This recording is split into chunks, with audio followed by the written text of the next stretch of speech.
তো hello students, কেমন আছো? তো আমি সৌমদীপ। আজকে নিয়ে এসেছি আমি চলতরিতের কিছু ইম্পর্টেন্ট এমসিকিউজ। তো কখনো এটা ভেবে নিও না যে আমি সাজেশান দিচ্ছি না, আমি সাজেশান দিচ্ছি না, আমি বলছিও না এই এমসিগুলো শুধুই করে যাওয়ার কিচ্ছু না বললাম, আমি এটাও বলছি না। আমি বলছি নিজেকে টেস্ট করে নাও, যাচাই করে নাও ঠিক তুমি কতটা এগিয়ে আছো মাধ্যমিকের জন্য, বা শিখে নাও যে কীরকম এসছে প্রশ্নর উত্তরগুলো। আমি এমসিকিউ সেশন চালু করছি, আশা করি প্র্যাকটিস করতে করতে করতে করতে হয়ে যাবে, হয়ে যায় এগুলো বিগত বছরের প্যাটার্ন বা তার আগের বছরের এক্সপিরিয়েন্স থেকেই আমি কথাগুলো বলছি। তো চলো, প্রথম প্রশ্ন বলছে কুলম্বীয় বল কী ধরনের বল? আমার অপশান আছে শুধু বিকর্ষণ বল, শুধু আকর্ষণ বল, না আকর্ষণ বা বিকর্ষণ বল। দেখো, কুলম্বীয় ফোর্স হচ্ছে আকর্ষণ বা বিকর্ষণ বল দুটোই হতে পারে, কিন্তু মহাকর্ষ বল হচ্ছে শুধুমাত্র আকর্ষণ, এটাই হচ্ছে পার্থক্য। আকর্ষণ বা বিকর্ষণ বল সেটা কি কুলম্বীয় বল। এবার দুটো সমধর্মী আধান থাকলে হয় প্লাস প্লাস বা মাইনাস মাইনাস থাকলে বিকর্ষণ হয়, বা প্লাস মাইনাস বা বিপরীতধর্মী আধান থাকলে কী হয় না হচ্ছে আকর্ষণ হয়। এই জন্যই বলছে যে কুলম্বীয় বলটা আকর্ষণ বা বিকর্ষণ বল। এক কুলন সমান কত ইএসইউ? অপশান দেখতে পাচ্ছ আমাদের 3 × 10⁹ ইএসইউ। পরীক্ষায় পড়লো যে এক ইএসইউ সমান কত কুলম, তোমাকে বলতে হবে এক ইএসইউ সমান 1/3 × 10⁹ কুলম। হয়েছে। তড়িৎচালক বলের একক কী? তড়িৎচালক বল অ্যাকচুয়ালি যদি বল ভাবো তো ভুল, এটা একটা বিভব প্রভেদেরই মতো, এটা হচ্ছে ভোল্ট। তাহলে যেহেতু বিভব প্রভেদ, তো একক বিভব প্রভেদ বা এর মতোই হবে, বা তড়িৎ প্রভেদের মতোই হবে, কী হবে? ভোল্ট হবে। তড়িৎ আধানের একক কী? কুলম। আমরা জানি, যদি বলতো পার্টিকুলারলি বলতো এসআই একক তাহলে কুলম, যদি বলতো সিজেস একক তাহলে বলতো ইএসইউ, তাই তো, বা স্ট্যাট কুলম। অপশান যেরকম থাকবে সেরকমটা। কখনো তো তোমাকে তড়িৎ আধানের একক বলে আর কুলম আর স্ট্যাট কুলম একসঙ্গে দেবে না, যেটা থাকবে সেটাকে অপশান দেবে। আর যদি পার্টিকুলারলি স্পেসিফাই করে বলে যে এসআই বা সিজেস একক বলো, তখন তুমি আলাদা করে বলবে। কৃতকার্য সমান ড্যাশ গুণিতক তড়িৎ আধান, না কৃতকার্য সমান তড়িৎ বিভব গুণিতক তড়িৎ আধান। অ্যামিটারের সাহায্যে কী পরিমাপ করা হয়? প্রবাহ মাত্রা পরিমাপ করা হয়। অ্যামিটারের সাহায্যে কী পরিমাপ করা হয়? প্রবাহ মাত্রা পরিমাপ করা হয়। ফিউজ তার কোন ধাতু দিয়ে তৈরি করা হয়? ইম্পর্টেন্ট প্রশ্ন। না টিন ও সীসা সংকর ধাতু। এবার আমার প্রশ্ন, তুমি কমেন্টে জানাবে যে কত পার্সেন্ট টিন বা কত পার্সেন্ট সীসা ব্যবহার করা হয়। তড়িৎ শক্তির এসআই একক কী? দেখো, ক্যালোরি, জুল, আর্গার, ওয়াটের মধ্যে দেখো এমনি শক্তির এসআই একক কী হয়? জুল হয়। তো এটাও তড়িৎ শক্তি মানে কি? শক্তি নয়। তড়িৎ শক্তি মানে কোনো আলাদা শক্তি নয়, শক্তি। বলছে এখানে যে অপশান আছে না ওয়াট, ওয়াট কিসের একক? কমেন্টে জানাবে তো ওয়াট কিসের একক, তাই তো। অনেকে অপশান ভুল ঠিক করে আসবে যে ওয়াট, কিন্তু ওয়াট হবে না, জুল হবে। বলছে 3 ওহম ও 5 ওহম রোধ দুটিকে সমান্তরাল সমবায় যুক্ত করলে তুল্য রোধাঙ্ক। আগে আমাদেরকে জেনে নিতে হবে যে সমান্তরাল সমবায় যুক্ত করলে তুল্যরোধ কী হয়।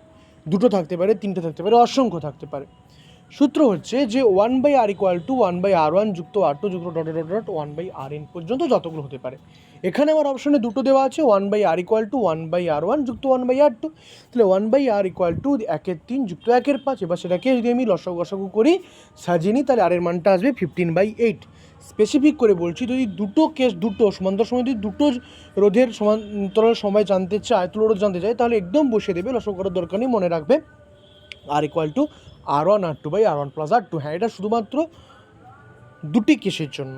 যদি তিনটি চায় তখন এমনি নর্মাল প্রসেস অ্যাপ্লাই করলে হবে। লাইভ তারের রং কীরকম? লাল রং। কিন্তু নিউট্রাল তারের রং কি? না কালো। পৃথিবীর ড্যাশ শূন্য ধরা হয়, না পৃথিবীর বিভব শূন্য ধরা হয়। এবার তোমাদের কাছে আমার প্রশ্ন, এটা খুব ইম্পর্টেন্ট প্রশ্ন, যে পৃথিবীর তড়িৎ বিভব শূন্য কেন ধরা হয়? অ্যাকচুয়ালি কি শূন্য, না এর পেছনে কোনো কারণ লুকিয়ে আছে? ব্যাখ্যা করবে। ফিউজ তারের রোধাঙ্ক কম, না বেশি, না অসীম, না শূন্য? এটা হচ্ছে কম। কেন কম এটা জানবে, কমেন্টে জানাবে। আমি এখন বলবো না কেন কম, আমি এখন বলবো না, আমি যখন ডিটেলসে আলোচনা করবো তখন আমি বলবো। তড়িৎ বিভব কী প্রকারের রাশি? এটা একটা স্কেলার রাশি। কোন প্রকার কোষকে বারবার ব্যবহার করা সম্ভব? গৌণ কোষ। যেমন হচ্ছে এই যে আমাদের যে ফোন চালাচ্ছি, ফোনের ব্যাটারি, তাই তো। তাহলে এই ব্যাটারি যখন চার্জ শেষ হয়ে যায়, ডিসচার্জড হয়ে যায়, মানে কি চার্জড করে নিই, মানে বারবার ইউজ করতে পারছি। কিন্তু লাইটের ব্যাটারি কি বারবার ইউজ করা যাবে? একবার নষ্ট হলে ফেলে দিতে হয়। তো সেগুলো প্রাথমিক কোষ। গৌণ কোষ হচ্ছে বারবার ব্যবহার করা যায়। তড়িৎ প্রবাহ মাত্রা কী ধরনের রাশি? না স্কেলার রাশি। বলছে এসআই পদ্ধতি রোধের একক কী? এটা তো সহজ, ওহম। আচ্ছা, এসআই হোক, সিজিএস হোক, ব্যবহারিক একক যদি বলে, যাই বলে, ওহমই লিখে আসবে। বিভব প্রভেদ কোন যন্ত্রের সাহায্যে মাপা হয়? Volt metre. এখানে দুটো জিনিস ইম্পর্টেন্ট, দুটো যন্ত্রের নাম বললাম। প্রবাহ মাত্রা পরিমাপ করতে মাপা হয় অ্যামিটার, আর বিভব প্রভেদ মাপতে করা হয় ভোল্ট মিটার। 1 হর্স পাওয়ার সমান কত ওয়াট? না 746 ওয়াট। বার্লো চক্রের ঘূর্ণন কোন শক্তি থেকে কোন শক্তিতে রূপান্তরিত হয়? না তড়িৎ থেকে যান্ত্রিক শক্তিতে। তো এটা ছিল আজকের ক্লাস। কেমন লাগলো বলো ইম্পর্টেন্ট এমসিকিউগুলো। তো এরকমই আমি নিয়ে আসার চেষ্টা করব। আমি পরবর্তী সেশন আমার আছে যে চ্যাপ্টার ওয়াইজ কোশ্চেনগুলো দিচ্ছি। আমি মাত্র 4টা চ্যাপ্টার হয়েছে, আরও আসবে, ওটা আসতে থাকবে। আর এরকম এমসিকিউ সেশন আমি চালিয়ে রাখবো। তোমাদের কাজ কী হবে ভাই? প্র্যাকটিস করে যাওয়া, দেখে যাও যে তুমি কতটা পাচ্ছ। ক্লাসগুলো মিস করা উচিত নয়। যে পরিমাণ ডাটা নিয়ে অন্য কিছু রিলস দেখছো বা অন্য কিছু দেখছো, ব্যাস সময় এসে গেছে, একটু তো ঘুরে দাঁড়াও, একটু তো অপমানের যোগ্য জবাব দাও। ওগুলো বাদ দিয়ে ভিডিওগুলো দেখো।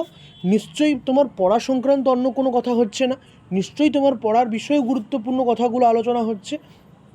আমি অন্তত এটুকু গ্যারেন্টি দিতে পারি যে মাধ্যমিক পরীক্ষা তুমি যদি চ্যানেলটাকে ফলো করো, তো মাধ্যমিক পরীক্ষা দিয়ে এসে তুমি কমেন্টে বলবে যে দাদা এই চ্যানেলটাকে ফলো করে আমি কতটা উপকৃত হয়েছি, তার ইমপ্রুভমেন্ট আমার নাম্বারে কতটা এসছে। তো চলো, থ্যাংক ইউ, আজকের মতো গুড বাই। আবারও আসছি নেক্সট ক্লাসে। চলো, থ্যাংক ইউ।